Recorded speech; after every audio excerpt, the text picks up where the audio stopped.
So this is Wawel Castle behind me in Krakow. This afternoon, 1.5 million people are expected to come to Krakow to attend the funeral of President Lech Kaczynski, who was killed in an air crash in a plane in Smolensk, Russia, last Saturday. President Obama has cancelled the trip allegedly because of a cloud of volcanic ash. You can see above Krakow the skies are completely clear.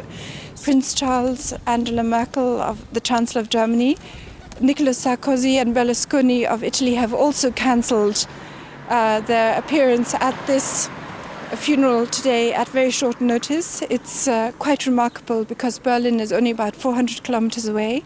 So theoretically, Chancellor Angela Merkel could have just driven here in a couple of hours. So there are growing questions about the nature of the plane crash, which killed not just President Lech Kaczynski, but 100 members of the Polish military and civilian elite.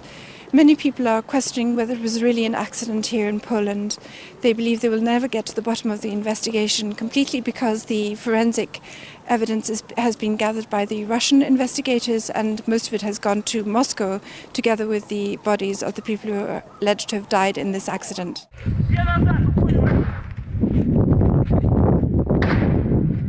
So gunshots can be heard in a video that was shot immediately after the plane allegedly crashed in this piece of wood in Smolensk. 4 gunshots can be heard from a small caliber pistol. It has been speculated that members of a military group, went among the survivors and were actually shooting them to make sure there were no witnesses to a crash. This videotape is now being examined by the Polish state prosecutor. Another issue that has raised a lot of questions is the fact that the black boxes have been recovered and they show that the Tupolev plane was functioning perfectly. There was no technical problem with the plane, which had undergone overhaul in December 2009. It has emerged that this Tupolev plane had a special system to ensure that pilots were warned if they ever approached a dangerous obstacle or came too close to the ground, the terrain awareness warning system. So the Polish pilot must have known that he was approaching trees. So according to the official account, the plane plunged into woods about 1 kilometer short of the runway, 40 to 50 meters to the left of the runway. According to the official account, the plane hit a tree, the left wing broke off, the train veered to the left and crashed about 1 kilometer from the runway. Pieces of wreckage have been found there in an area covering 500 meters, but no bodies have been found and no personal belongings of the people who are alleged to have died in this crash can be seen on any of the video footage that was shot immediately after the crash took place. The Russian security services then intervened to stop journalists reaching the crash site. They confiscated photos and video footage. A Russian journalist has reported that the radar equipment that was at Smolensk airport was dismantled after the visit of Prime Minister Donald Tusk and Vladimir Putin on April the 8th. Shortly before the plane carrying Lech Kaczynski and the Polish elite touched down in Smolensk. In addition, witnesses have reported seeing military officials changing the lamps lighting up the runway shortly after the accident. This has fueled speculation that the lamps were so placed as to mislead the pilot as to the real location of the runway and to lure him into the woods. The media initially blamed President Lech Kaczynski, claiming that he interfered with the pilot and caused him to crash the plane. However, voice recordings recovered from the cockpit show that nobody interfered with the pilot and caused the crash by pressuring the pilot to land. So in addition, the media has claimed that the pilot of the Polish plane couldn't speak adequate Russian, basing this on the statements of the Russian air traffic controller. But colleagues of the Polish pilot say he was fluent in Russian. Polski samolot rozbił się w czasie 4. podejścia do lądowania. At the very beginning, we were told by the media that the Polish plane had tried to land 4 times in Smolensk because of dense fog, but in the meantime it has materialized that the plane only attempted to land 1 time and that it crashed on that attempt.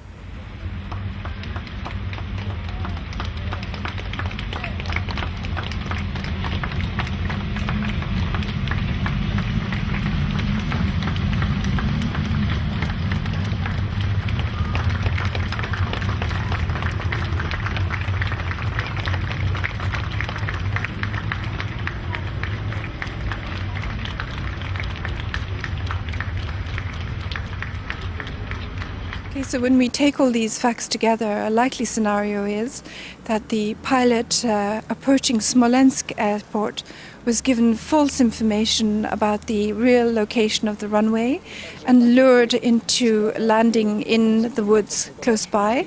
An explosion could have torn away the left wing of the plane as the pilot was descending to land. When the plane crashed in that part of the woods, a small group of individuals could have gone through, killing the crew on board.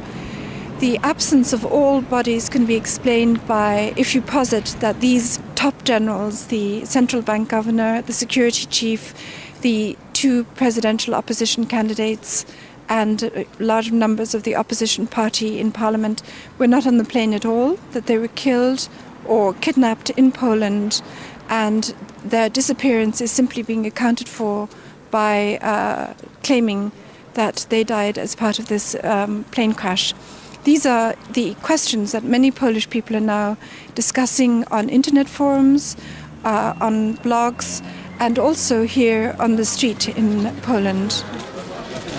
Pierwsza myśl to też była moja taka, szczerze mówiąc, My chcemy powołania międzynarodowej komisji lotniczej, komisji, żeby nie wyszło tak jak wyszło w Katyniu, prawda? Że to zrobili Niemcy. A przepraszam bardzo, to nie zrobili Niemcy, prawda? Nie chcę, żeby nasze wnuki czekały następne 70 lat. The timing of the plane crash is extraordinary. It happened 70 years to the anniversary of the first Katyn massacre, when 22,000 Polish officers and academics and political leaders were killed by the Soviet security forces with the consent of Nazi Germany. Once more, Poland finds itself leaderless. People here in Krakow are in a state of shock. And many people are wondering who was behind this extraordinary event. Some people have suggested it wasn't an accident. I am not able to believe in this. Yes. I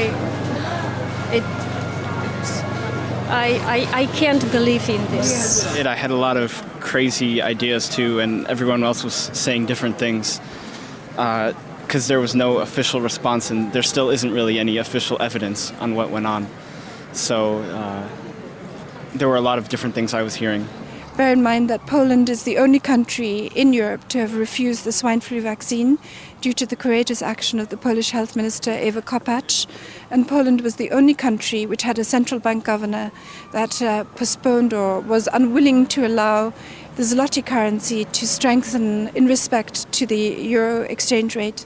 A weaker zloty benefited the economy by boosting exports, employment and tax revenues to the country.